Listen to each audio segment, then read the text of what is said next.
जो प्रधानमंत्री बार बार कहते हैं एक घर में दो कानून नहीं हो सकते हैं, तो हमने बताया कि एक घर में कई कानून मौजूद हैं। खुद आईपीसी और सीआरपीसी के अंदर तकरीबन 100 के करीब अमेंडमेंट स्टेट में हो चुके हैं। सिखों ने ये महसूस कर लिया है कि हमको क्या नुकसान होने वाला है इससे, और उन्होंने उसकी मुखालिफत शुरू कर दी है। इवन स्पेशल मैरिज एक्ट के अंदर हिंदू कोड बिल के प्रोविज़न दाखिल किए गए। कोई हिंदू फैमिली शादी करती है तो उसको अनडिवाइडेड फैमिली का फ़ायदा मिलेगा, अगर कोई मुसलमान करता है तो उसको नहीं मिलेगा फ़ायदा। ये जो इम्प्रेशन दिया जा रहा है कि इससे सिर्फ मुसलमानों को नुकसान पहुंचने वाला है, इसलिए बाकी लोग खामोश बैठे हुए हैं। अगर आप यूनिफॉर्म सिविल कोड लाएंगे, हमारे लिए वो मसला बहुत सेंसिटिव है, हमारे आइडेंटिटी का सवाल है, हमारे रिलीजियस फ्रीडम का सवाल है, हमारे रिलीजन में हस्तक्षेप है, इसलिए हम उसके मुखालिफ हैं।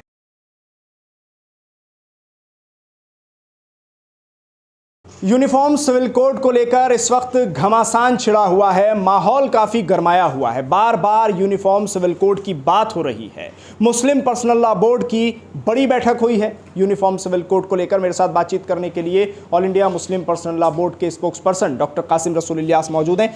कासिम साहब, क्या हुआ है बैठक में, क्या कुछ चीज़ें तय हुई हैं? देखिए, आज हमारी जनरल बॉडी की मीटिंग थी जिसमें 251 मेंबर हैं बोर्ड के, और जनरल बॉडी की मीटिंग के दो पर्पस थे। एक बात तो ये थी कि हमें उनको ये बताना था कि मुस्लिम पर्सनल लॉ बोर्ड का ड्राफ्ट तैयार हो गया है, वो ड्राफ्ट के मुख्य बिंदु क्या हैं वो उनको बताने थे। उसके बाद फिर उनको ये बताना था कि भाई उनके तरफ से भी, तमाम मेंबरान की तरफ से भी लॉ कमीशन को रिप्लाई जाना चाहिए। और इसी के साथ साथ हम उनसे ये गुजारिश की हमने कि वो अपने दोस्त अहबाब, फैमिली मेम्बर्स और दूसरे लोगों से भी सबमिट करवाएं, इसलिए कि लॉ कमीशन ने पूरे देशवासियों से मुतालबा किया है कि वो इसके ऊपर में अपनी जवाब दें।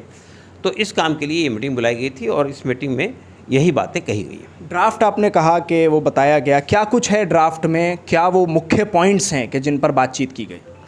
देखिए, बुनियादी तौर पर ड्राफ्ट ने इस बात का जायज़ा लेने की कोशिश की है कि ये जो यूनिफॉर्मिटी का जो कंसेप्ट पेश किया जाता है और जो प्रधानमंत्री बार बार कहते हैं एक घर में दो कानून नहीं हो सकते हैं, तो हमने बताया कि एक घर में कई कानून मौजूद हैं। खुद आईपीसी और सीआरपीसी के अंदर तकरीबन 100 के करीब अमेंडमेंट स्टेट में हो चुके हैं। स्टेट टू स्टेट आईपीसी और सीआरपीसी डिफ़र करता है।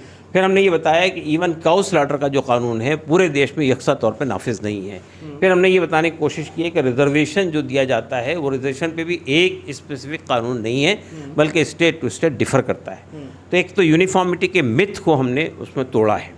दूसरी बात हमने ये बताने की कोशिश की कि ये जो कहा जाता है कि साहब मुल्क का सेकुलरिज़म और मुल्क का जो वो है इंटीग्रिटी है, उसके लिए ज़रूरी है यूनिफॉर्म सिविल कोड। तो हमने ये बताने की कोशिश की है हमारे मुल्क की जो विशेषता है वो यूनिटी इन डाइवर्सिटी की है। हमारे देश में लैंग्वेज के बुनियाद पर, कल्चर के बुनियाद पर, रिलीजन के बुनियाद पर इतनी डाइवर्सिटी है कि जिसकी इंतहा नहीं, अगर आप इसको छेड़ने की कोशिश करेंगे तो ये हमारी यूनिटी के लिए घातक होगा।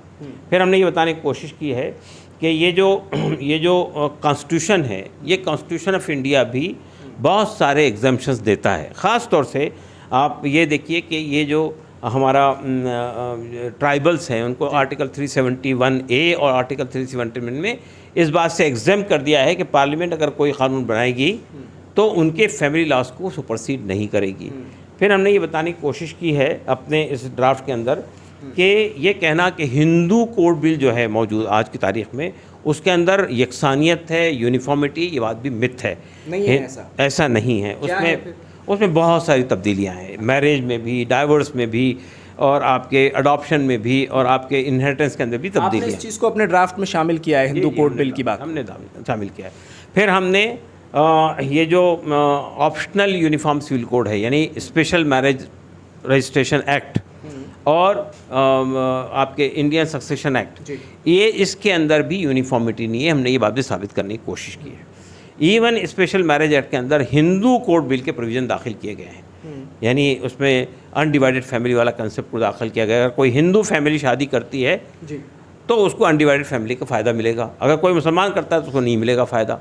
तो ये कहना हमारा था कि कोई कानून इस वक्त में हिंदुस्तान के अंदर यूनिफॉर्म नहीं है, एकसानियत नहीं है उसके अंदर। ये सारी चीज़ें बताने की ज़रूरत क्यों पड़ी? क्या सिर्फ मुसलमानों पर सारी बात आ रही है यूनिफॉर्म सिविल कोड के ज़रिए, जो ये सारी चीज़ें बतानी पड़ी कि भाई हिंदू कोड में ऐसा नहीं है, उसमें बिल में ऐसा नहीं है? क्यों हुआ ऐसा? ये बताने की दो रीज़न हैं।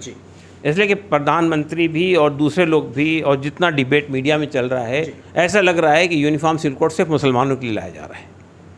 ये ऐसा लग रहा है कि ऐसा है, ऐसा दिखाया जा रहा है और ऐसा है। जो आपके ये जो उत्तराखंड का कानून आया है उसमें जितनी बातें आप देखेंगे वो सब मुसलमानों को सामने रखकर ही लिखी गई है। एक बात तो ये है। दूसरी बात ये है कि हम ये बताना चाहते हैं कि दूसरी कम्युनिटीज़ को इस धोखे में नहीं रहना चाहिए कि उनको पर इसका असर नहीं होगा। हमने बताया कि उनके यहाँ क्या क्या एग्जेम्पशंस हैं। अगर आपको यूनिफॉर्मिटी लानी है तो सब में लानी होगी, सब में लानी होगी तो किन किन को क्या नुकसान होगा ये बताने की कोशिश। ये जो हम यही वजह सिखों को एहसास हो गया इस बात का।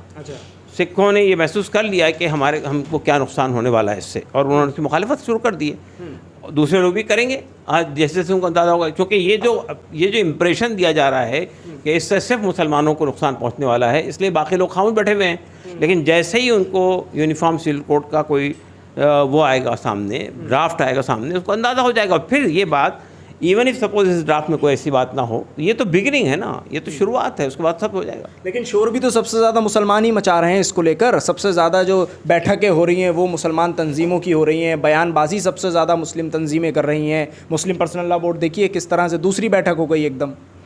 देखिए, मुस्लिम पर्सनल लॉ बोर्ड या मुसलमानों का मसला बहुत क्लियर है। मुसलमानों का जो शरई कानून है वो मजहबी कानून है, वो कुरान और सुन्नत पर बेस कानून है। हमारा मानना ये है कि हमारा मुल्क का कॉन्स्टिट्यूशन आर्टिकल 25, 26 और 29 के अंदर हमारे पर्सनल लॉ को, हमारे मजहबी क़वानीन को, शरीयत के कानून शरीयत को तहफ़्फ़ुज़ फ़राहम करता है। अगर आप यूनिफॉर्म सिविल कोड लाएंगे, बाकी लोगों के लिए हो सकता है वो मसला इतना सेंसिटिव ना हो, हमारे लिए वो मसला बहुत सेंसिटिव है। हमारे आइडेंटिटी का सवाल है, हमारे रिलीजियस फ्रीडम का सवाल है, हमारे रिलीजन में हस्तक्षेप है, इसलिए हम उसके मुखालिफ हैं। अभी मुसलमान क्या करें फ़िलहाज़िर फ़िलतौर, अभी क्या करें? नहीं, मुसलमान फिल वक्त तो लॉ कमीशन को जवाब दें, उसके बाद देखेंगे क्या करना है। चलिए ठीक है, शुक्रिया बातचीत करने के लिए। डॉक्टर कासिम रसूल इलियास हमारे साथ इस वक्त मौजूद थे। दिल्ली से INN चैनल के लिए साहिल नकवी।